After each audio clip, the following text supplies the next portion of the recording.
முறுக்குடின் ஃபாலோவர்ஸ்க்கு good morning. கத்திரிக்காய் புளிக்குழம்பு எப்படி பண்ணாலும் பார்க்கலாமா? வாங்க செய்யலாம்.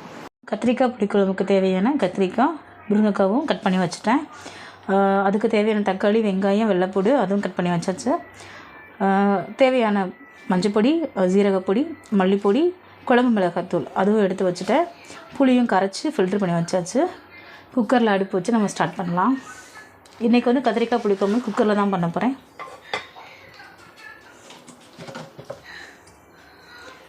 கடலை எண்ணெய் யூஸ் பண்ணிக்கிறேன். எண்ணெய் காஞ்சதும் நம்ம இந்த வெங்காயம் இதெல்லாம் போட்டு ஆட் பண்ணிக்கலாம்.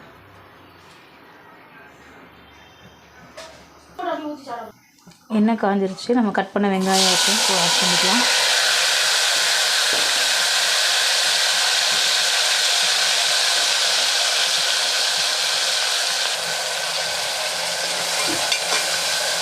குக்கரில் தான் வைக்கிறேன். ஒரு 10 நிமிஷத்துக்குலாம் நம்மளோட இது ரெடி ஆகிடும்.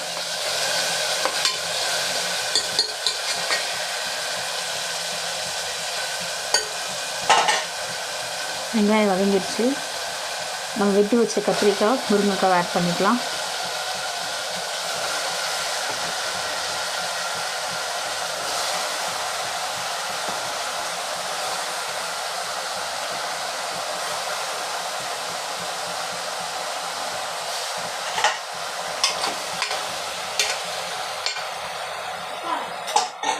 இப்போ இதோட மிளகா பொடி ஃபுல்லாக நம்ம ஆட் பண்ணிக்கிடுவோம். ஆட் பண்ணியாச்சு. நம்ம கரைச்சி வச்சுருக்கிற புளியையும் ஆட் பண்ணிக்கலாம். தேவையான அளவு தண்ணியும் உப்பும் போட்டுக்கலாம். உப்பு சேர்க்குறேன். அப்புறம் கத்திரிக்காய் வந்து கொஞ்சம் முங்குற அளவுக்கு நம்ம தண்ணி ஊற்றிக்கலாம்.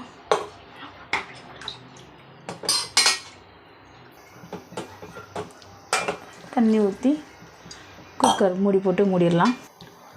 நமக்கு மூடி போட்டு மூடிட்டு ஒரு 3 or 5 விசில் வச்சோம் அப்படின்னா நம்மளோட கத்திரிக்காய் புளிக்குழம்பு ரெடி. இது புளியோதரை அப்புறம் தயிர் சாதத்துக்கும் நல்லாயிருக்கும், ஒயிட் ரைஸ்க்கும் நல்லாயிருக்கும். ஒயிட் ரைஸோடு சேர்த்து ஆம்லேட் போட்டு சாப்பிட்லாம். குக்கர் மூடியாச்சு. ஒரு 5 விசில் வரைக்கும் வெயிட் பண்ணுவோம். ஒரு விசில் வந்துருச்சு. 2வது விசில். சாதமும் வடித்து வச்சுட்டேன். சாதம் ரெடி ஆகிடுச்சு. இன்றைக்கி ஒயிட் ரைஸ் தான்.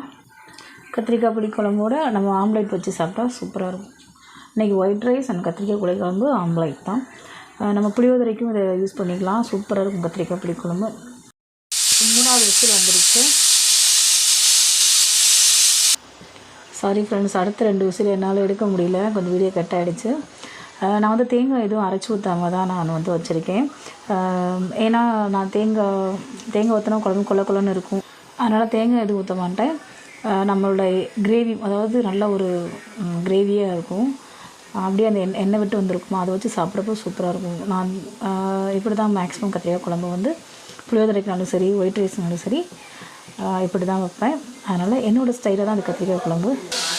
உசில் போயிடுச்சு. ஓப்பன் பண்ணி பார்க்கலாம். பாருங்கள், கத்திரிக்காய் எவ்வளோ நல்லா வெந்து வந்துருச்சு. முருங்கைக்காய் நல்லா வெந்து வந்துருச்சு. நான் தேங்காய் எதுவுமே ஊற்றாயும் பார்த்திங்கன்னா எவ்வளோ கிரேவி இது மாதிரி கிடச்சிருக்கு. அதனால தான் மேக்ஸிமம் நான் மல்லிப்பொடி, சீரகப்பொடி போடுறதுனால நம்ம கிரேவி அது கிடச்சிடும்.